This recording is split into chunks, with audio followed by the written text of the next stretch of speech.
تو وہ تقریباً آباد کے ممبرز نے ہی الحمدللہ بنائی ہیں. تھوڑا سا رول اس میں میری کمپنی کا بھی ہے، لیکن میرے دوسرے بہت سارے دوستوں کا اس میں بہت سارا رول ہے.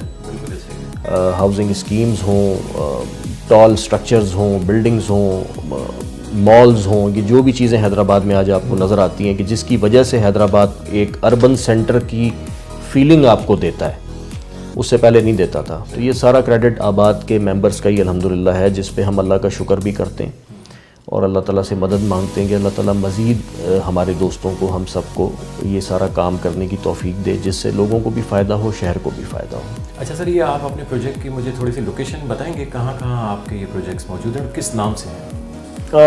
حیدرآباد جو ہے وہ بنیادی طور پہ 4 ٹاؤنز میں یا تعلقوں میں آپ کہہ لیں کہ اس کی ڈویژن ہے، اس کی تقسیم ہے. تو اس میں سے ایک ٹاؤن جو ہے وہ شاہ لطیف آباد کا ہے، اور لطیف آباد میں ہی تقریباً ہمارے سارے پروجیکٹس جو ہیں وہ لوکیٹڈ ہیں. لطیف آباد کی مختلف شاہراہوں پہ، مختلف علاقوں میں، مختلف یونٹس میں. اور اس وقت بھی جو ہمارا پروجیکٹ ہے وہ لطیف آباد کے مین ایئرپورٹ روڈ پہ زیر تعمیر ہے، نیشنل لیونگ آئیکن کے نام سے. نیشنل لیونگ آئیکن، اوکے جی.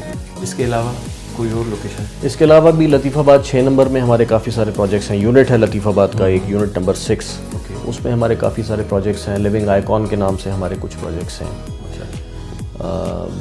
لطیف آباد کے ہی 1 سے 12 جو یونٹس ہیں، اسی کے تقریباً 6-7 یونٹس میں موسٹلی بلڈنگز ہم نے آج تک بنائی ہیں. سر کتنے عرصے سے آپ یہ اپنا کنسٹرکشن فیلڈ میں؟ جی میں نے بتایا میں 20 سال سے ہوں. تقریباً 20 سال سے آپ؟ جی الحمدللہ. صحیح سے. ذوالفقار صاحب، یہ آپ نے یہ کنسٹرکشن کی فیلڈ ہی کیوں چنی؟ مطلب آپ کے اس کے علاوہ بھی بہت ساری چیزیں ہوں گی، تو اس کے بارے میں تھوڑا سا مجھے بتائیں. دیکھیں، کنسٹرکشن کا میرا اس کام میں آنے سے پہلے کوئی بھی ایکسپوجر نہیں تھا، نہ ہی میری تعلیم اس پیشے سے اس کے حوالے سے تھی. میں نے MBA کیا تھا مارکیٹنگ میں، اور مجھے بالکل بھی آئیڈیا اس وقت نہیں تھا کہ میں یہ کام کروں گا یا یہ میں کام کر سکتا ہوں. ٹھیک ہے، میرے والد صاحب نے اور میرے کچھ اور بزرگوں نے یہ کام کیا ہے، لیکن جس وقت میں اس فیلڈ میں آیا اس وقت میرے والد صاحب بھی بہت عرصے سے اس کام سے ڈسٹنس ہو چکے تھے. تو کوئی ایز سچ مجھے گھر سے بھی کوئی ٹیکنیکل سپورٹ کم سے کم نہیں تھی.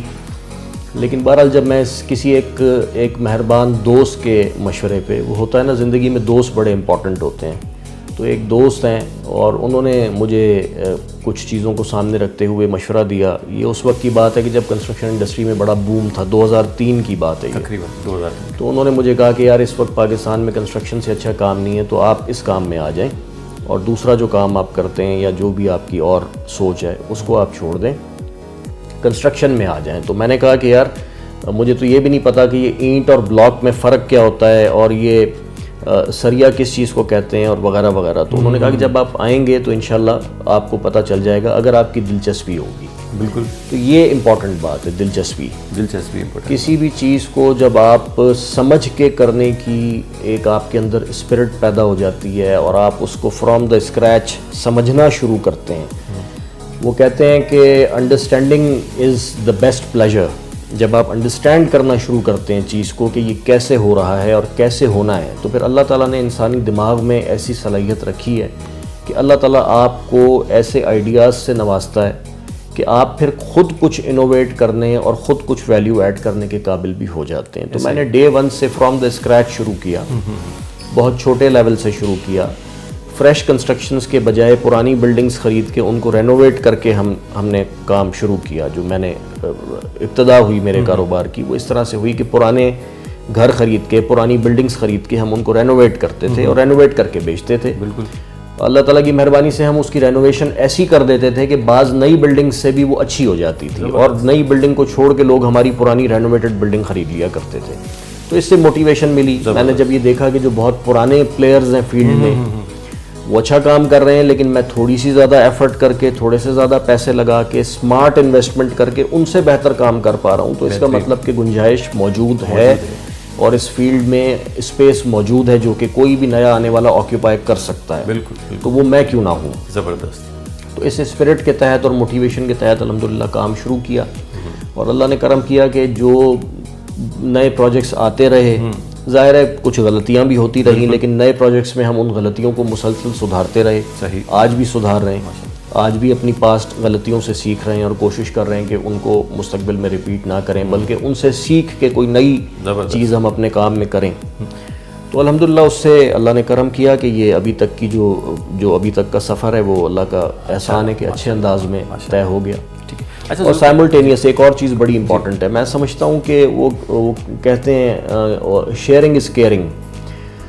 تو آپ کو اللہ تعالیٰ جو بھی چیز دیتا ہے, چاہے وہ ویلتھ کی شکل میں ہو, چاہے وہ نالج کی شکل میں ہو, چاہے وہ ایکسپیرینس اور ایکسپرٹیز کی شکل میں ہو, آپ اس کو شیئر کرتے ہیں, چیزوں کو پاس آن کرتے ہیں, تو آپ زیادہ سکسیسفل طریقے سے آگے بڑھ پاتے ہیں. میں نے جو ٹیم اپنی بنائی ہے, جو لوگ اللہ تعالیٰ نے مجھ سے جوڑے, میں نے ان پہ بہت زیادہ انویسٹ کیا. انویسٹ کرنے سے مراد یہ کہ ان کو سیکھنے اور ایکسپیریمنٹ کرنے کا ایک جذبہ ان کے اندر پیدا کیا, اور آج بھی کوشش کرتا ہوں کہ وہ نئی نئی چیزوں کو اڈاپٹ کریں, سیکھیں, سمجھیں اور ایکسپیریمنٹ کریں, ہماری کاسٹ پہ ایکسپیریمنٹ کریں اور اپنی صلاحیت میں اضافہ کر کے آگے بڑھیں.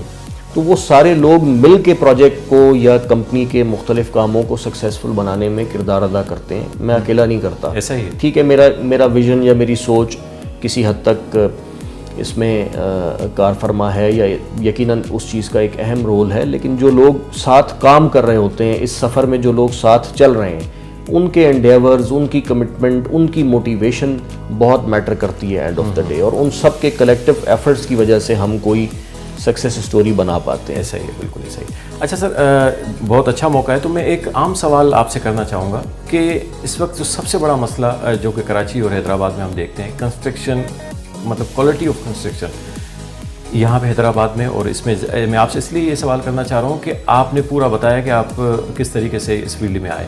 تو سر, یہ جو سیوریج, سیپیج, اس کو آپ نے کس طریقے سے اپنے پروجیکٹس میں کس مسئلے کو حل کیا ہے, یا مطلب وہی پرانے ٹرینڈ پہ چلتے ہوئے آ رہے ہیں, یا کچھ چینج آپ نے اس میں کیا؟ اگر چینج کیا تو کیا کیا؟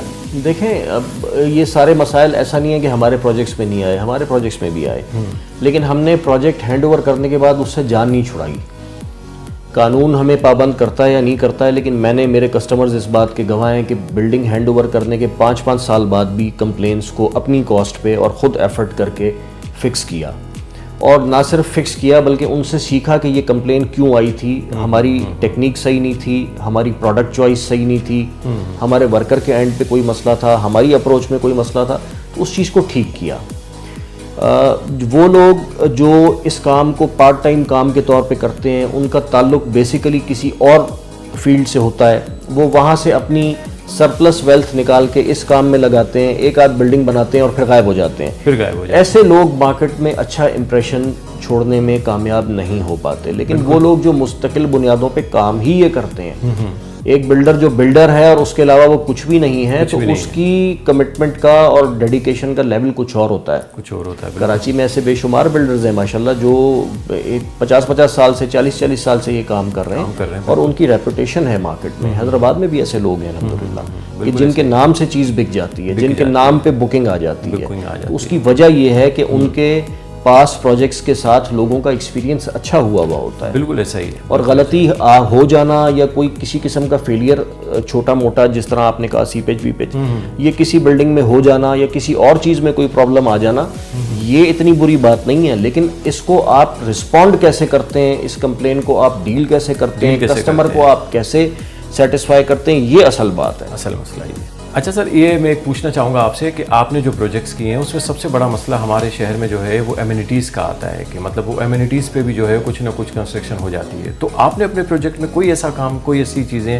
کیونکہ بس آپ لوگ بلڈر کی بات کروں گا میں, آپ کی نہیں, کہ بس ہینڈ اوور کر کے بس اپنی جان چھڑائی جاتی ہے, جو ایمینٹیز پہ جو پرابلمس آتی ہیں, تو وہ مجھے تھوڑا سا آپ بتائیں کہ سر آپ نے کوئی اپنے پروجیکٹ میں کوئی ایکسٹرا کوئی ایسا کام کیا ہو. دیکھیں, ایمینٹیز سے جہاں تک میں آپ کی بات سمجھ پا رہا ہوں نا, جب ہم ایک پروجیکٹ لانچ کرتے ہیں تو ظاہر ہے ہماری مارکیٹ کے ساتھ کچھ کمٹمنٹس ہوتی ہیں, اپنے کلائنٹ کے ساتھ جو ہم پہ ٹرسٹ کر کے بکنگ کروا رہا ہوتا ہے اس کے ساتھ کچھ کمٹمنٹس ہوتی ہیں. اس کمٹمنٹ کو اگر ہم پورا نہ کریں تو ہم پھر چل نہیں سکتے. صحیح. اس میں میری نظر میں بہت امپورٹنٹ بات یہ ہے کہ ایک تصویر میں آپ کو اپارٹمنٹ کی دکھاتا ہوں اور ایک ریئل اپارٹمنٹ میں آپ کو بنا کے دیتا ہوں. ان میں اگر بہت زیادہ فرق ہوتا ہے تو اگلی دفعہ آپ مجھ سے چیز نہیں لیتے. ٹھیک ہے. جو ایکسٹینٹ آف فنیشنگ ہے, اگر مجھ سے اپارٹمنٹ لینے کے بعد آپ کو بہت ساری چیزیں چینج کرنی پڑیں, اگر آپ کو کچن خود سے بنانا پڑے, اگر بہت ساری اس میں مسنگ ایلیمنٹس ہوں جو آپ کو خود سے اپنے کاسٹ اینڈ ایفرٹ پہ اور اپنا ٹائم لگا کے کرنا پڑے, تو آپ کبھی بھی مجھے ایک اچھے بلڈر کی کیٹیگری میں پلیس نہیں کریں گے. ہم کوشش اس چیز کی بہت زیادہ کرتے ہیں کہ نمبر 1 ہمارا جو مٹیریل چوائس ہے وہ best who, top of the line products ہم یوز کریں. ایکسٹینٹ آف فنیشنگ یہ ہو کہ پلگ اینڈ پلے, یہ میں اپنی بات کر رہا ہوں اور دوسرے بھی بہت سارے میرے دوست آباد کے ممبرز ماشاءاللہ حیدرآباد میں ایسا کرتے ہیں. پلگ اینڈ پلے ایک فیسلٹی ہے وہ ہم کلائنٹ کو دیں کہ آج آپ پوزیشن لیں اور اگر آپ 2 گھنٹے بعد اس میں شفٹ ہونا چاہیں تو کوئی رکاوٹ نہ ہو. یہ بہت بڑی بات ہے اور میرا یہ الحمدللہ کلیم ہے کہ ہمارے تمام پاس پروجیکٹس جو ہیں اس میں ہم کم سے کم یہ چیز لوگوں کو انشور کرتے ہیں کہ ہم آپ کو دیں گے اور ہر چیز اسٹینڈرڈ کی اور کوالٹی کی لگائیں گے. اور ہر اچھا بلڈر بالخصوص آباد کا ممبر میں سمجھتا ہوں کہ اس چیز پہ کمیٹڈ ہے اپنے کلائنٹ کے ساتھ کہ وہ نہ صرف کوالٹی اس کو مہیا کرے گا. اب دیکھیں کوالٹی بھی جو ہے نا وہ بھی ایک سبجیکٹو سی اور ایک ویریبل سی ٹرم ہے. بالکل ایسا ہی, کیونکہ کوالٹی جو آپ مجھ سے مانگ رہے ہیں تو اس کے اگینسٹ میں یہ بھی دیکھوں گا کہ میں آپ سے اس کی قیمت کیا چارج کر رہا ہوں. بالکل, اور جو قیمت میں چارج کر رہا ہوں اتنی ہی ویلیو مجھے آپ کو بدلے میں دینی ہے. ویلیو فار منی کا جو کانسیپٹ ہے اس پہ رکھ کے آپ کوالٹی کو جج کریں گے. صحیح. اگر آپ مثال کے طور پہ حیدرآباد میں 8,000 روپے یا 10,000 روپے اسکوائر فٹ کے ریٹ پہ مجھ سے اپارٹمنٹ خرید رہے ہیں اور واٹر فرنٹ کراچی کے کسی اپارٹمنٹ سے جس کا ریٹ اس سے ملٹیپل ٹائمز زیادہ ہے, اس کی کوالٹی سے اگر آپ اس کو میچ کریں گے تو وہ زیادتی ہوگی آپ کے پارٹ پہ. اور میں جس قیمت پہ آپ کو بیچ رہا ہوں اس قیمت پہ میں چیز کو جسٹیفائی نہ کر پاؤں گا تو وہ زیادتی ہوگی میرے پارٹ پہ. تو مجھے اپنا پارٹ صحیح رکھنا ہے اور اپنا کام ٹھیک کرنا ہے اور اپنے کلائنٹ کو number 1 committed amenities extent of finishing مہیا کرنی ہے. نمبر 2 جتنے پیسے میں نے لیے ہیں اتنا گڑ میں نے اس میں ڈالنا ہے.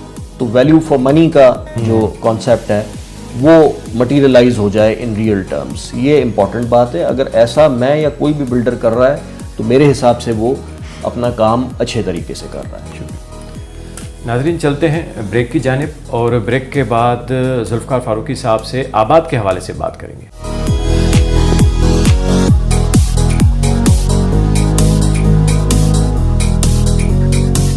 سر مجھے یہ بتائیں, آباد کے حوالے سے میں اب کچھ پوچھنا چاہوں گا آپ سے کہ آباد قائم کب ہوا اور اس کا مقصد کیا ہے؟ دیکھیں آباد یہ ایبریویشن ہے association of builders and developers of Pakistan, جو مکمل نام ہے ادارے کا. اور اس کے نام سے ہی اس کا تعارف ہو جاتا ہے کہ یہ پاکستان بھر کے بلڈرز اور ڈیولپرز کا ایک ریکگنائزڈ ایک باڈی ہے اور سب کی نمائندگی کرتی ہے. اور میں نے شروع میں آپ کو بتایا تقریباً 1400-1500 ہمارے پاکستان بھر میں کراچی سے لے کے اور کے پی تک اور بلوچستان تک ہمارے جو ہے وہ ممبرز ہیں. اور یہ میرا خیال ہے 1972 میں اس کا انسیپشن ہوا, اس کا انوگریشن ہوا اور تب سے لے کے یہ ادارہ الحمدللہ پاکستان میں کام کر رہا ہے اور پاکستان میں پہچانا جاتا ہے ایک ریپرزینٹیٹیو باڈی کے طور پہ.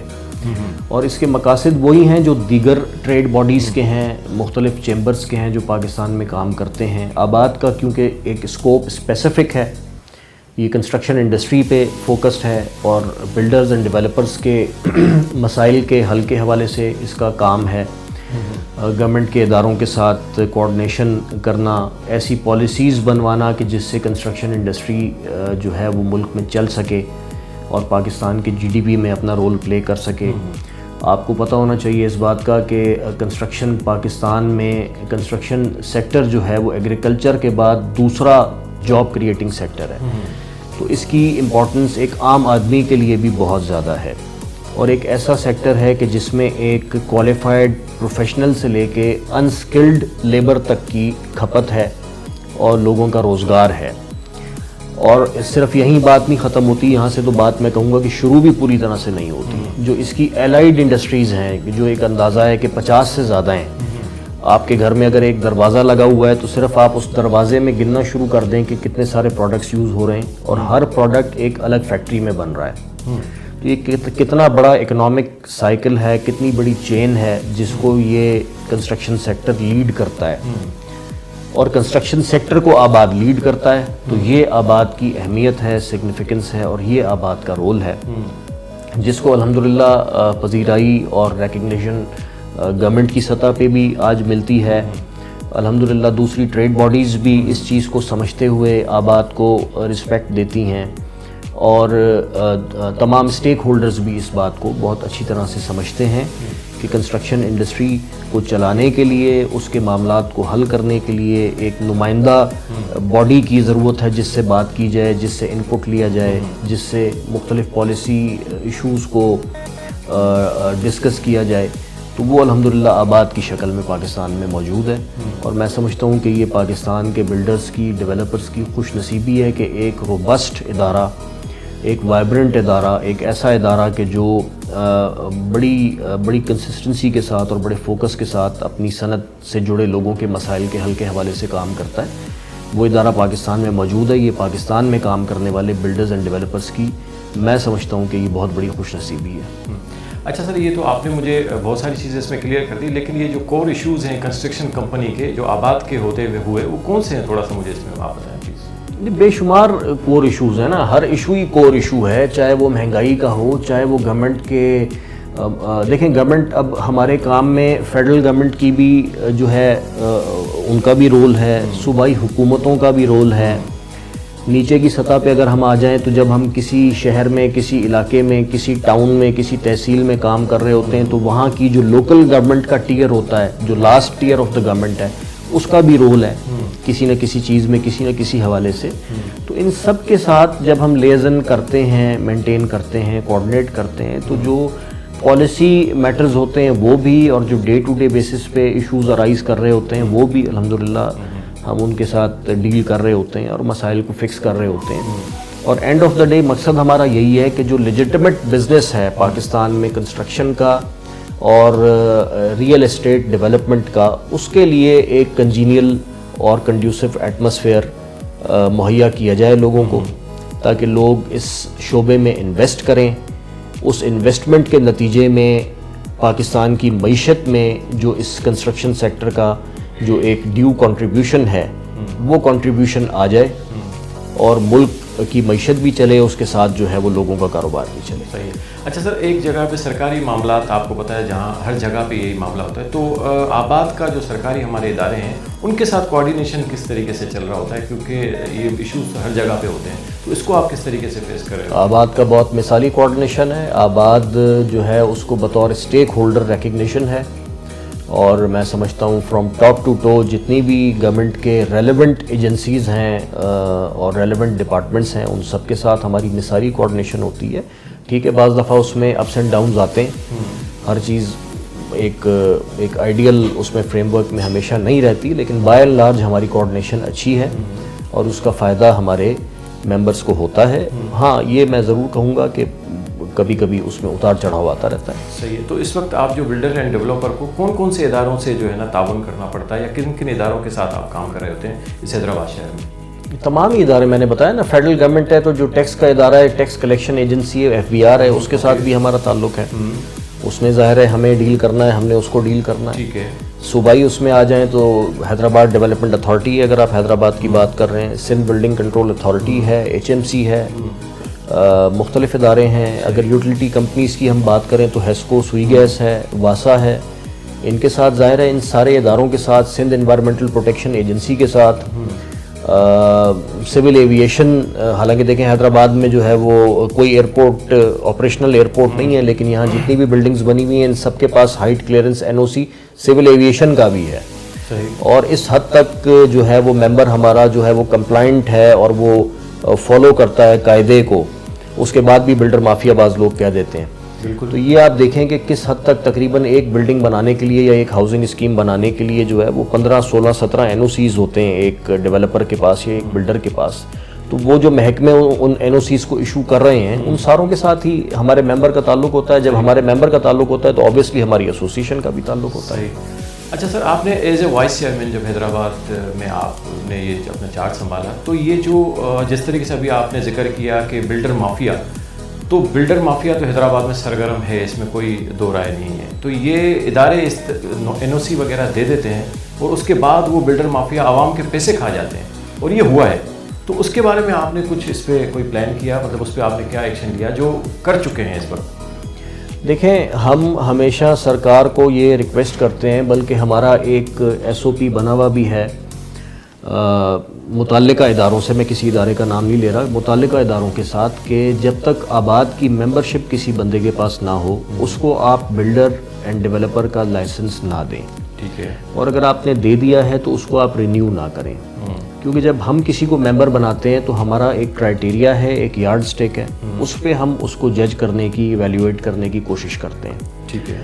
ممبر بننے کے بعد بھی اگر کوئی انڈیویجول معیار پہ پورا نہ اتر رہا ہو تو ہمارا ادارہ انٹروین کرتا ہے، اور ہم پوری کوشش کرتے ہیں کہ اس کو پابند کریں کہ وہ مارکیٹ سے کیا ہوا اپنا جو بھی اس کے کووننٹس ہیں، اس کے وعدے ہیں، اس کی کمٹمنٹس اینڈ پلیجز ہیں، اس پہ وہ ڈیلیور کریں. ٹھیک ہے. اگر اگر وہ نہیں کرتا تو آباد اپنے آپ بھی بہت ساری کوشش کرتا ہے چیزوں کو ٹھیک کرنے کی. لیکن سرکاری ادارے جب ایسے لوگوں کو جن کا اس شعبے سے کوئی تعلق نہیں ہے اور وہ اپنی کوئی پراپرٹی بیچ کے آ گئے ہیں ایک بلڈنگ بنانے، یا کسی کے ساتھ پارٹنر بن کے انہوں نے ہاؤسنگ اسکیم لانچ کر دی ہے، ان کا اس شعبے سے، اس کام سے تعلق ہی نہیں ہے، وہ اس کی نیٹی گریٹی کو نہیں سمجھتے، ان کو نہیں پتہ کہ یہ کام کرنے میں کتنی دشواریاں ہیں، کتنی کریج اور کتنا اسٹیمنا چاہیے بلڈر بننے کے لیے، کتنی ہمت چاہیے حالات کا مقابلہ کرنے کے لیے.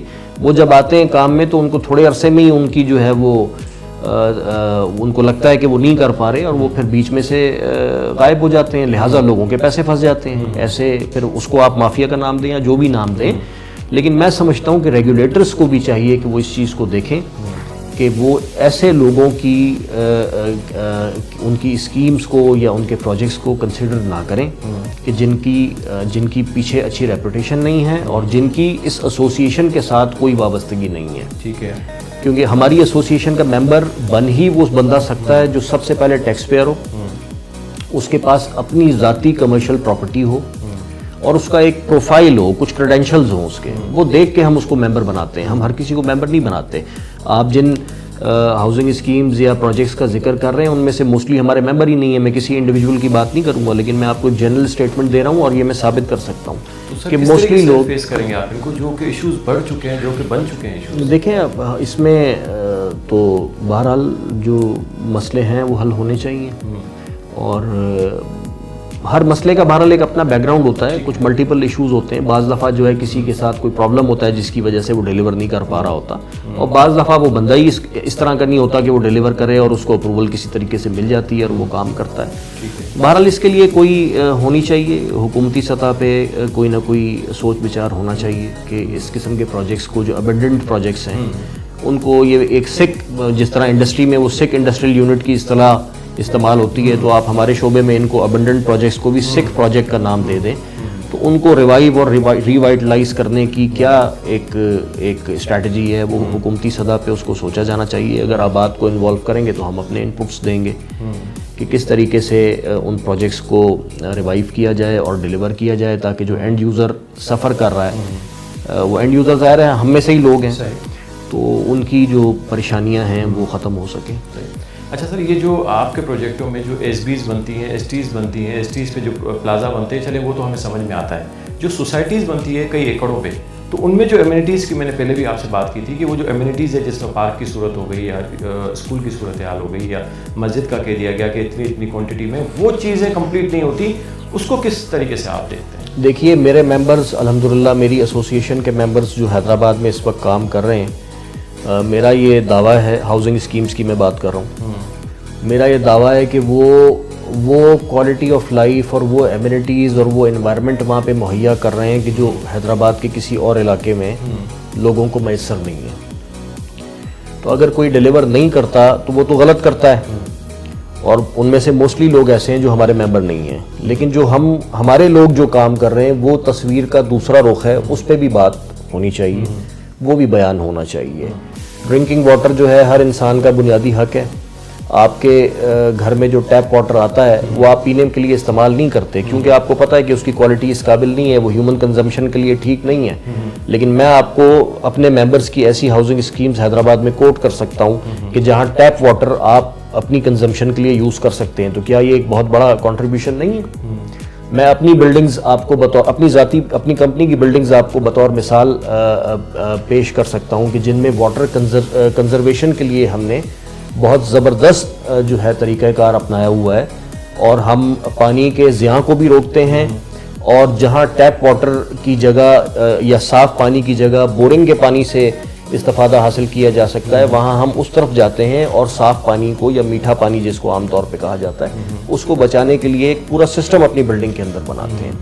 آر او پلانٹ کی فیسلٹی دیتے ہیں۔ قاسم آباد اور لطیف آباد کی جو سوائل ہے، آپ کو پتہ ہے کہ یہاں پہ زیر زمین ایکوا فائرز موجود ہیں، 100-125 فٹ پہ وافر پانی مل جاتا ہے۔ اس پانی کو اپ لفٹ کر کے ہم اس کو RO کر کے اپنی بلڈنگ کو سپلائی کرتے ہیں، تاکہ ایک تو واسا کے وسائل پہ وزن کم کیا جا سکے، اور نمبر 2 ہم اپنے ریزیڈنٹ کو، اپنے کلائنٹ کو ایک اچھا کوالٹی جو ہے وہ واٹر مہیا کر سکیں۔ اب یہ وہ چیزیں ہیں کہ جو قانون ہمیں کرنے کے لیے پابند نہیں کرتا، یہ ہم از خود کرتے ہیں، اور اس کی اگر قانون سازی کر دی جائے، متعلقہ محکموں کو ہم ہر فورم پہ کہہ چکے ہیں کہ یہ آپ کام کر لیں۔ جو فلشنگ ہے باتھ رومز میں، جو فلش کا پانی ہے، وہ ڈائریکٹ بور کا پانی وہاں پہ استعمال کیا جا سکتا ہے، واسا کے پانی کو بچایا جا سکتا ہے۔ اس قسم کے آپ جو رولز ہیں آپ کے، اس میں یہ پروویژنز ڈال دیں، اور اس طرح کی بہت ساری چیزیں کریں۔ لوگوں کو پینے کے لیے پانی نہیں ہے، آپ ابھی نکلیں باہر، آپ کو جو ہے وہ صاف پانی سے لوگ گاڑیاں دھوتے ہوئے نظر آ جائیں گے۔ اس کو روکنے کے لیے اقدامات کریں، ہم اپنی بلڈنگز میں کرتے ہیں، ہم اپنی اسکیمز میں کرتے ہیں۔ تو یہ وہ چیزیں ہیں جو قانون ہمیں پابند نہیں کر رہا کرنے کے لیے، لیکن ہم از خود کرتے ہیں، ایک سوسائٹی کا ممبر ہوتے ہوئے، اس ملک کا، معاشرے کا، معیشت کا حصہ ہوتے ہوئے، اس کے مسائل کو سمجھ کے اپنے طور پہ ہم حل کرنے کی کوشش کرتے ہیں۔ لیکن متعلقہ سرکاری ادارے بھی اگر اس حوالے سے سنجیدہ ہو جائیں تو مل جل کے زیادہ بہتر انداز میں ان کاموں کو کیا جا سکتا ہے۔ اچھا سر، میں یہ پوچھنا چاہوں گا کہ آباد جو آپ کہہ رہے ہیں کہ 1500 ممبر ہیں آپ کے پاس پورے پاکستان سے، تو یہ پورے صوبے آپ کے کس طریقے سے کوآرڈینیشن کرتے ہیں؟ کیونکہ اس میں پنجاب کا ہمیں رول کچھ کم نظر آ رہا ہوتا ہے۔ نہیں، ایسا نہیں ہے، یہ تاثر ہے، بعض لوگ یہ بات کرتے ہیں، لیکن میں اس تاثر کو نہیں ایگری کرتا۔ دیکھیں، کنسٹرکشن انڈسٹری جو ہے، جو سب سے زیادہ بلڈنگ کنسٹرکشن کا کاروبار پاکستان میں ہسٹوریکلی اگر کسی شہر میں رہا ہے تو وہ کراچی ہے۔ صحیح۔ تو کراچی میں ہی آباد کا ہیڈ کوارٹر ہے، آباد ہاؤس جس کو ہم کہتے ہیں۔ وہاں ہمارا سینٹرل چیئرمین اور سینٹرل ایگزیکٹو کمیٹی وہاں سے بیٹھ کے پورے پاکستان کے معاملات کو دیکھتے ہیں، اور پھر پاکستان کو 2 حصوں میں ہم نے تقسیم کیا ہوا ہے۔ یہ سدرن ریجن ہے جہاں پہ آپ ابھی بیٹھے ہیں میرے ساتھ، حیدرآباد، کراچی، پورا سندھ، پورا بلوچستان، اور پھر ہمارا ناردرن ریجن ہے۔ ناردرن ریجن کا ہمارا الیکٹڈ چیئرمین الگ ہوتا ہے، وہاں پوری ہماری باڈیز الگ کام کرتی ہیں۔ سینٹرل چیئرمین کی لیڈرشپ میں پورے پاکستان کے ریجنز، سب ریجن اور باڈیز جو ہے وہ کام کرتی ہیں، اور بہت مثالی کوآرڈینیشن ہے۔ ہر کام کے لیے ہمارے پاس پراپر سب کمیٹیز بنی ہوئی ہیں۔ ہماری سینٹرل ایگزیکٹو کمیٹی کی ہر مہینے میٹنگ ہوتی ہے، ہر قسم کا ایشو وہاں پہ ڈسکس ہوتا ہے۔ آباد ایک ڈیموکریٹک فورم ہے، 1500 ممبرز میں سے کسی ایک ممبر کو، چاہے وہ کسی لیول کا کام کرنے والا بندہ ہو، وہ سینٹرل چیئرمین کو کویشچن کرتا ہے کہ آپ یہ چیز، آپ کی یہ پالیسی ایسی نہیں، ایسی ہونی چاہیے۔ تو ایک ڈیموکریٹک ادارہ ہے، ایک وائبرنٹ ادارہ ہے، اور یہی وجہ ہے کہ اتنا سموتھ طریقے سے کام چل رہا ہے۔ ورنہ دوسری ایسی ٹریڈ باڈیز بھی ہیں کہ جہاں پہ بڑا انٹرنل اپ ہیول آئے دن آپ دیکھتے رہتے ہیں، ان کے الیکشنز میں آپ دیکھتے ہیں کیا کچھ ہوتا ہے اور کس طریقے سے ایک دوسرے پہ مڈ سلنگنگ ہوتی ہے۔ آباد کے حوالے سے ایک دفعہ بھی آپ کو ایسی کوئی بات سننے کو نہیں ملتی۔ اس کی وجہ یہ ہے کہ میرٹ پہ کام کرنے کی کوشش کرتے ہیں۔ انسان ہے، غلطی کر سکتے ہیں، لیکن میرٹ پہ کام کرنے کی کوشش کرتے ہیں۔ فیئر ٹریٹمنٹ ہے تمام ممبرز کے ساتھ، اور جسٹس کے ساتھ جو ہے وہ لوگوں کو اپنے ساتھ لے کے چلنے کی کوشش کرتے ہیں، اور اینڈ آف دا ڈے کوئی سیاسی مقصد کسی کا بھی نہیں ہے۔ کنسٹرکشن انڈسٹری اور اس سے جڑے لوگوں اور اس سے وابستہ الائیڈ انڈسٹری کو پاکستان میں ایک بہتر کاروباری ماحول مہیا کرنا آباد کا آبجیکٹو ہے، اور اس آبجیکٹو پہ جب تک ہم رہیں گے، میں سمجھتا ہوں کہ ہم اس قسم کے مسائل سے پاک رہیں گے۔ اگر اس آبجیکٹو سے ہم ڈیویٹ کریں گے، اپنا ٹریک چینج کریں گے، تو اس کے بعد پھر بعض چیزیں جو ہیں وہ میرا خیال ہے کہ خرابی کی طرف بھی جا سکتی ہیں۔ چلتے ہیں ناظرین بریک کی جانب، اور پھر بریک کے بعد آ کے ہم مزید گفتگو کو جاری رکھتے ہیں۔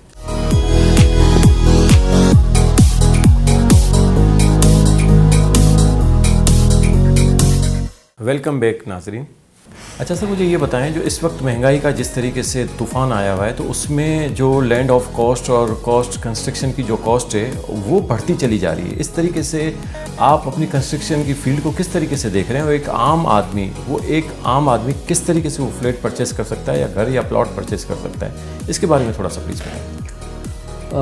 آپ درست فرما رہے ہیں، یہ سب سے اہم سوال ہے میں سمجھتا ہوں آج کی نشست کا جو آپ نے مجھ سے کیا ہے، کہ کاسٹ آف کنسٹرکشن بالخصوص پچھلے 1.5-2 سال میں ہمارے ملک میں بہت ہی بے ہنگم طریقے سے بڑھی ہے، اور انفارچونیٹلی ہماری پوری معیشت ہی اس وقت ایک طرح کے ٹیل سپل میں ہے، ایک ٹرم آئل میں ہے، اور اس کا اثر کنسٹرکشن انڈسٹری پہ میرا خیال ہے کہ شاید سب سے زیادہ آیا ہے۔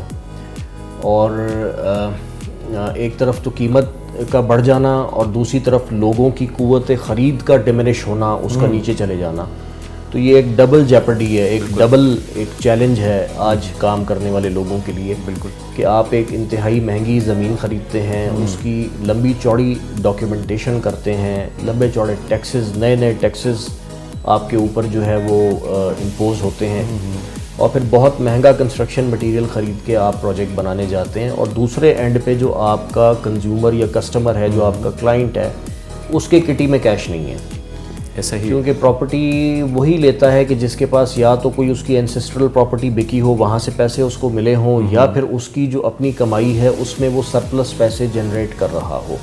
تو اس وقت ایسا نہیں ہے، آپ کی پرانی پراپرٹی بک نہیں رہی کیونکہ مارکیٹ میں مارکیٹ ڈومنٹ ہے، تو وہاں سے بھی لوگوں کے پیسے نہیں نکل رہے، پلس آپ جو ہے آپ کی جو وسائل ہیں وہ بھی اجازت نہیں دے رہے کہ آپ اس طرف آ سکیں۔ تیسری چیز، جو ایک انویسٹر کا بھی ایک بڑا امپورٹنٹ رول ہوتا ہے پراپرٹی کی خرید و فروخت میں، تو وہ بھی مارکیٹ جو ہے ہمیں وہ سیگمنٹ مارکیٹ کا بھی بالکل ڈرائی ہوا نظر آ رہا ہے، اور میں سمجھتا ہوں کہ جو اس وقت انٹرسٹ ریٹ ہے پاکستان میں، وہ اگر انٹرسٹ ریٹ کم نہیں ہوگا تو میں نہیں سمجھتا کہ کاروباری حالات، چاہے وہ ہمارا سیکٹر ہو یا دوسرے سیکٹرز ہوں، وہاں پہ کوئی بہت زیادہ بہتری میں نہیں سمجھتا کہ آ پائے گی، اور گورنمنٹ کو، فیڈرل گورنمنٹ کو اس طرف توجہ دینی چاہیے۔ یہ بہت سیریس ایشو ہے، خاص طور پہ یہ انٹرسٹ ریٹ والا۔ کسی بھی ملک کی معیشت آپ 20-21-22% انٹرسٹ ریٹ پہ نہیں چلا سکتے۔ اگر آپ کو اکنامک انجن کو اپنے چلانا ہے، اس کو موبلائز کرنا ہے اچھے طریقے سے، تو اس چیز کو ریویو کرنا پڑے گا، اور گورنمنٹ میں سمجھتا ہوں ہم سے زیادہ اس چیز کو سمجھتی ہے، لیکن ان کی جو بھی کنسٹرینٹس ہیں جس کی وجہ سے وہ یہ فیصلہ نہیں کر پا رہے، ان کو ان چیزوں کو، ان رکاوٹوں کو اوور کم کرنا چاہیے، اور اس چیز کا، اس مسئلے کا ایک پائیدار حل نکالنا چاہیے۔ بصورت دیگر یہ صرف کنسٹرکشن ہی نہیں، دوسرے بھی جو معیشت کے سیکٹرز ہیں، جو معیشت کے کہہ لیجیے شعبے ہیں، وہ نہیں ریوائیو ہو پائیں گے۔ یہ بہت امپورٹنٹ مسئلہ ہے ہماری۔ اگر آپ کنسٹرکشن کاسٹ کی بات کرتے ہیں تو اس میں جہاں کچھ روپی ڈالر ڈسپیرٹی اس کی ایک کاز ہو سکتی ہے، جو را مٹیریلز ہیں ان کا مہنگا ہو جانا ایک اس کی کاز ہو سکتی ہے، لیکن اس کے ساتھ ساتھ جو مینوفیکچرنگ سیکٹر ہے وہ پاکستان میں بری طرح سے کارٹلائزڈ ہے، وہاں کارٹلز بنے ہوئے ہیں جس پہ آباد کا گلا بیٹھ گیا ہے بول بول کے، لیکن حکومت کی اس طرح کی اٹینشن ہم نہیں اٹریکٹ کر پائے، موجودہ حکومت ہو یا سابقہ حکومتیں ہوں، ان کارٹلز کو ڈی کارٹلائز، ان سیکٹرز کو ڈی کارٹلائز ہم نہیں کروا پائے۔ جسٹیفیکیشن ہو نہ ہو، سریے کی قیمت، سیمنٹ کی قیمت لوگ اپنے حساب سے جو ہے وہ طے کر رہے ہوتے ہیں، اور کسی قسم کا چیک سرکار کی طرف سے ان کے اوپر نہیں ہوتا۔ تو ایک بلڈر کس بنیاد پہ اپنے پروجیکٹ کی فیزیبلٹی بنائے گا؟ آپ ایک پروجیکٹ کرتے ہیں 4 سے 5 سال کا، بالکل ایسا ہی، اس کے لیے ایک stable certain economic and political frame work آپ کے سامنے ہونا چاہیے، جس کو سامنے رکھ کے آپ ایک اسٹریٹجائز کر سکیں اپنے پروجیکٹ کی ڈیٹیلز کو اور اس کے فائنینشیل اور کاسٹ آسپیکٹ کو۔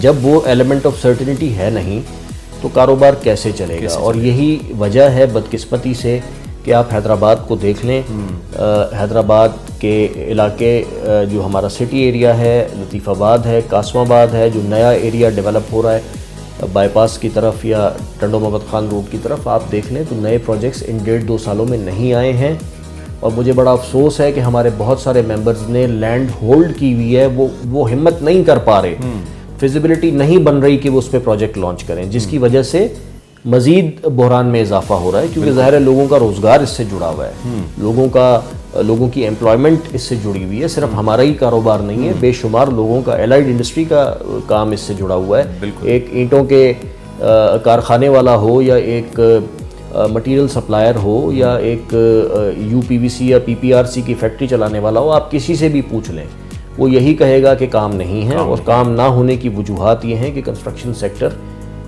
اس قسم کی یا اس لیول کی توجہ سے اس وقت محروم ہے جو اس سیکٹر کا حق ہے، کیونکہ میں نے پہلے کہا کہ زراعت کے بعد یہ دوسرا بڑا جاب کریٹنگ سیکٹر ہے، یہ دوسرا بڑا ایمپلائمنٹ جنریٹر ہے، لہٰذا اس کی ترجیح یا اس کی اہمیت بہت زیادہ ہے، اور جو ٹریٹمنٹ اس وقت اس کے ساتھ ہے اس کی وجہ جو بھی حالات و واقعات ہیں اس ٹریٹمنٹ کا یہ حقدار نہیں ہے۔ اور میں ایک بات آخر میں ضرور کہوں گا، میں اس سے پہلے بھی کچھ فورمز پہ کہہ چکا ہوں کہ مجھے بہت خوشی ہوتی ہے جب میں دیکھتا ہوں کہ سینٹر کی لیول پہ SIFC جیسے اسپیشل انویسٹمنٹ فیسیلیٹیشن کاؤنسل جیسے انیشیٹیوز لیے جاتے ہیں فورن ڈائریکٹ انویسٹمنٹ کو پاکستان میں اٹریکٹ کرنے کے لیے۔ میں سمجھتا ہوں اسی قسم کی سنجیدگی ٹاپ لیول پہ پاکستان پہ ہونی چاہیے، جو انویسٹمنٹ پاکستانیوں کی پاکستان میں ہوئی ہوئی ہے بالکل اس کو پروٹیکٹ کرنے کے لیے، اس کو پروموٹ کرنے کے لیے، تاکہ اس کے ذریعے سے آپ معیشت کو چلائیں۔ صحیح۔ جب آپ کا لوکل انویسٹر خوش ہوتا ہے تو فورن انویسٹر آٹومیٹک اٹریکٹ ہوتا ہے۔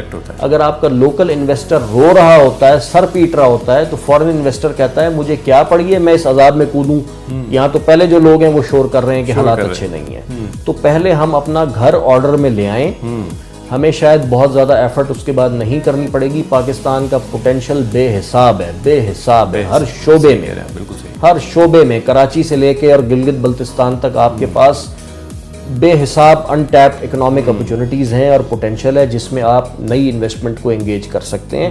اس سے پہلے ہم اپنے آپ کو، اپنی الائنمنٹ کو ٹھیک کر لیں، اور اپنی جو لوکل جو ہماری جو بزنس کمیونٹی ہے، چاہے وہ بلڈر ہے، چاہے وہ زراعت سے وابستہ لوگ ہیں، چاہے وہ صنعت سے وابستہ لوگ ہیں، سروسز سیکٹر سے وابستہ لوگ ہیں، جو بھی لوگ اس اکنامک اس معیشت کے اسٹیک ہولڈرز ہیں اور اس کے پلیئرز ہیں، ان کو اگر ہم صحیح انداز میں مطمئن کر کے انوالو کر کے آگے چلیں تو اس کے بعد فورن انویسٹمنٹ بھی آ جائے گی اور دوسرے مسائل بھی حل ہو جائیں گے۔ لیکن ہمارا فوکس فورن انویسٹمنٹ لانے پہ زیادہ ہے، صحیح، اور جو مقامی انویسٹر ہے جو کہ مصیبت میں آیا ہوا ہے اس کو اس مصیبت سے نکالنے میں اتنی دلچسپی بدقسمتی سے نظر نہیں آتی۔ صحیح۔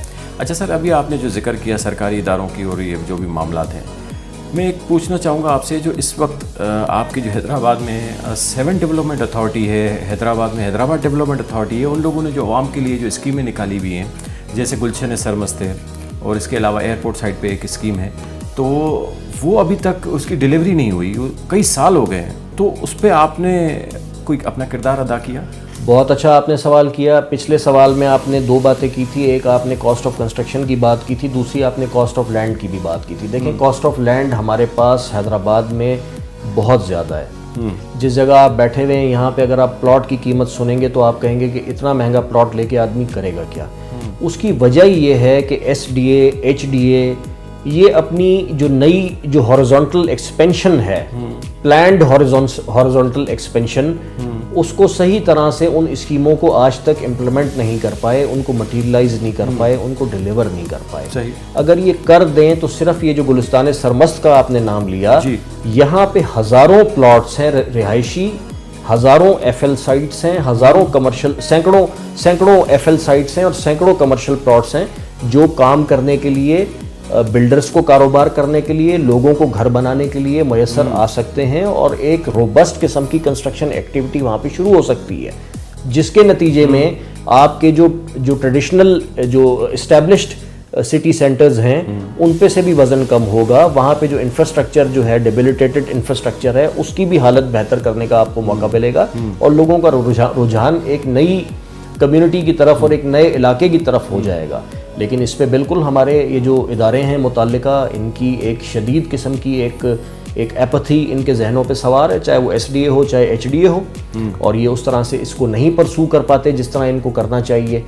آباد تو ہر فورم پہ جو ہے اس چیز کو اٹھاتی ہے۔ ہماری آج کل ایک 10 پوائنٹ ایجنڈا پہ اسٹرکچرڈ نیگوسیشنز چل رہی ہیں HDA کے ساتھ، اس میں یہ پوائنٹ شامل ہے، اور بالکل میرا فوکس ہے کہ مجھے جب بھی SDA کے ساتھ انگیج کرنے کا موقع ملے گا تو جو SDA کی ڈومین میں اسکیمز ہیں ہم ان سے بات کریں گے، HDA کی جو اسکیمز میں جو چیزیں مسنگ ہیں ہم ان کو ہائی لائٹ کر رہے ہیں۔ پچھلے دنوں جو ہیں منسٹر لوکل گورنمنٹ یہاں پہ آئے ہوئے تھے، ایک دوسری ٹریڈ باڈی کا پروگرام تھا لیکن انہوں نے آباد کو موقع دیا، مجھے موقع ملا اسٹیج انہوں نے شیئر کیا ہمارے ساتھ، مجھے بات کرنے کا موقع ملا، ان چیزوں کو ہم نے بھی وہاں پہ ہائی لائٹ کیا۔ جو دوسری ٹریڈ باڈیز ہیں حیدرآباد کی وہ بھی ان چیزوں کو ہائی لائٹ کر رہی ہیں کہ بھائی یہ جو آپ کی ابنڈنٹ یا انکمپلیٹ اسکیمز ہیں ان کو مکمل کریں, وہاں پہ مسنگ انفراسٹرکچر لے کے آئیں, گیس, بجلی, پانی, سڑک, کنیکٹیوٹی, ٹرانسپورٹ لے آئیں تاکہ لوگوں کا ذہن بنے وہاں جا کے گھر بنانے کا, بالکل اور معیشت کا پہیہ چلے. شہر کے وسائل کے اوپر روایتی جو ہمارا علاقہ ہے قاسم آباد سٹی اور لطیف آباد کا, اس کے وسائل اور انفراسٹرکچر کے اوپر, اس کی سڑکوں کے اوپر جو وزن آ چکا یہ کچھ ادھر ادھر ڈائیورٹ ہو, نئے زونز بنے حیدرآباد کے, جو ایگزسٹنگ جو ہمارا ایک روایتی شہر ہے اس سے باہر نکل کے نئے زونز بنے, نوٹیفائی ہوں, قانونی تحفظ کے ساتھ لوگوں کو موقع دیا جائے وہاں پہ کام کرنے کا, تاکہ یہ شہر ایک خوبصورت شکل اختیار کرے. اس وقت اس کی شکل بگڑ چکی ہے, اور اس کی وجہ یہی ہے کہ اس کی پلانڈ ہاریزونٹل ایکسپینشن متعلقہ ادارے بر وقت نہیں کر پائے, اور آباد تو بہت زیادہ, کیونکہ ظاہر ہے اگر یہ کام ہوگا تو میں سمجھتا ہوں کہ اس کے سب سے بڑے بینیفیشری ہم ہوں گے, ہمیں وہاں کاروبار کرنے کا موقع ملے گا. تو ہم تو کنسسٹنٹ ہیں ان چیزوں پہ, اور جتنی ہماری حیثیت ہے ہم اس پہ آواز اٹھاتے ہیں, ہر فورم پہ اٹھاتے ہیں, پچھلے کئی سال سے اٹھا رہے ہیں. جب تک یہ کام نہیں کریں گے ہم بات کرتے رہیں گے. اور میں آن ریکارڈ کہہ رہا ہوں کہ ہماری جو بھی ان کے ساتھ ایک آفیشیل بات چیت اور گفتگو ہوتی ہے اس میں یہ ایشوز سر فہرست ہوتے ہیں جن کی طرف آپ نے نشاندہی کی ہے. بالکل. اچھا سر, یہ مجھے بتائیں, آپ اتنے آباد کے اتنے ممبرس کو ڈیل کر رہے ہوتے ہیں, اپنے کاروبار کو ڈیل کر رہے ہوتے ہیں, اور اتنے سارے معاملات جو بھی آپ نے بتایا, تو مجھے یہ بتائیں آپ اپنے گھر کو کیسے فیس کرتے ہیں, گھر کو کیسے وقت دیتے ہیں؟ ہاں, گھر کو وقت دینا میں سمجھتا ہوں کسی بھی انسان کے لیے بہت زیادہ ضروری ہے, کیونکہ اگر گھر میں آپ کو سکون نہ ہو تو پھر آپ باہر بھی بالکل جو ہے وہ پریشان ہی رہتے ہیں. بس میری یہ کوشش ہوتی ہے کہ میں شام 7 ساڑھے 7 بجے تک گھر پہنچوں, اور اس کے بعد جو دن کی ہائی لائٹ ہے وہ ہماری ایوننگ واک ہے جو میں اپنی وائف کے ساتھ کرتا ہوں, اور کوشش کرتا ہوں کہ بلا ناغہ کروں, اور ساتھ ہی بچوں کو بھی کچھ فزیکل ایکٹیویٹی میں انگیج کروں تاکہ وہ بھی دن بھر کی تھکن اپنی اتاریں اور تھوڑے ذہنی طور پہ فریش ہو جائیں, اور اگلے دن نئے سرے سے چیلنجز کا جو تعلیم میں اور جو بھی ان کی ایک زندگی کی روٹین ہے اس کو فیس کرنے کے لیے وہ اچھے طریقے سے تیار ہو جائیں. تو یہ میں سمجھتا ہوں کہ ایک ریمیڈی کہ شام میں یا رات میں جب بھی بندہ اپنے کام کاج سے فارغ ہو تو ایک کوالٹی ٹائم 1-1.5 گھنٹے کا فیملی کے ساتھ ضرور گزار لے, تو اس سے ذرا چیزیں بیلنس میں رہتی ہیں. کوکنگ کرتے ہیں سر؟ نہیں جی, بالکل نہیں. بالکل. اسپورٹس کی طرف کوئی شوق آپ کا؟ ہاں, اسپورٹس کرکٹ کھیلی ہے آج کل, لیکن بس واک اور رننگ کی حد تک ہی جو ہے فزیکل ایکٹیویٹی ہے. ٹورس وغیرہ کے حوالے سے کوئی پاکستان کا جو اب کنٹری ہے, جو ناردرن ایریاز ہیں وہ بڑے اچھے طریقے سے میرے ایکسپلور کیے ہوئے ہیں, اور بڑا میرا شوق رہتا ہے کہ اس طرف میں جاؤں. اور KPK ہے, کشمیر ہے, ماشاءاللہ بہت سارا اللہ تعالیٰ نے جو ہے حسن دیا ہے پاکستان کے ان علاقوں کو, اور وہاں جو لوگ ہیں وہ بھی بہت زبردست ہیں. تو کوشش ہوتی ہے سال میں 1-8 چکر اس طرف لگایا جائے. کوئی ٹور کا کوئی واقعہ سنا ہے سر؟ ٹور کا واقعہ فوری طور پہ تو خیر میرے ذہن میں نہیں آ رہا, لیکن بہرحال ٹورز کرنے سے آپ گھومنے پھرنے سے بہت ساری چیزیں آپ کو سیکھنے کو ملتی ہیں, بہت ساری نئے لوگ ملتے ہیں, ہر نیا آدمی آپ کو کوئی نئی بات سکھا جاتا ہے. فیملی کو بڑا فائدہ ہوتا ہے, بچوں کو بڑا فائدہ ہوتا ہے, اور بچوں کو پتہ چلتا ہے کہ پاکستان, ہم سب پاکستانی ہیں, تو وہ جو KP کے لوگ ہیں وہ بھی ہمارے ہی بھائی ہیں. ان کا کیا کلچر ہے, ان کا رہن سہن کیسا ہے, ان کے کھانے کیسے ہیں, اور ہمارے اور ان کے لائف سٹائل میں اور چیزوں میں کیا فرق ہے. جو کشمیر کے لوگ ہیں, پنجاب کے لوگ ہیں, ہم سندھ کے لوگ ہیں, تو ہمارا جو ایک ماشاءاللہ سب کو ملا کے جو گلدستہ بنتا ہے جس کو پاکستان کے نام سے دنیا میں جانا جاتا ہے, تو یہ پاکستان کی مقصد ایک پہچان اور ایک تعارف جو ہے وہ آپ کے بچوں کو ہو. میرا تو اب میرا مین آبجیکٹیو یہی ہوتا ہے کہ جب فیملی کے ساتھ میں موو کرتا ہوں کہ بچوں کو پتہ چلے کہ کس ملک میں ہم رہتے ہیں, ماشاءاللہ اللہ تعالیٰ نے کیا کیا اس ملک میں جو ہے کس چیز سے اس ملک کو نوازا ہوا ہے, اور کتنے خوبصورت لوگ ہیں پاکستان کے. یہ بہت سب سے اہم چیز میں سمجھتا ہوں اس ملک کی جو ہے وہ ہماری ریزیلینٹ قوم ہے, ثابت قدم قوم ہے. جتنی مشکلیں, آزمائشیں, دہشت گردی کی وجہ سے, معاشی مشکلات, اور یہ دوسری چیزیں, اور یہ انرجی کرائسس, اور یہ سارا کچھ جو ہم نے پچھلے 15-20 سال سے خاص طور پہ جھیلا ہے, میں سمجھتا ہوں کہ دنیا کی بہت ساری قومیں جو ہیں وہ اس کا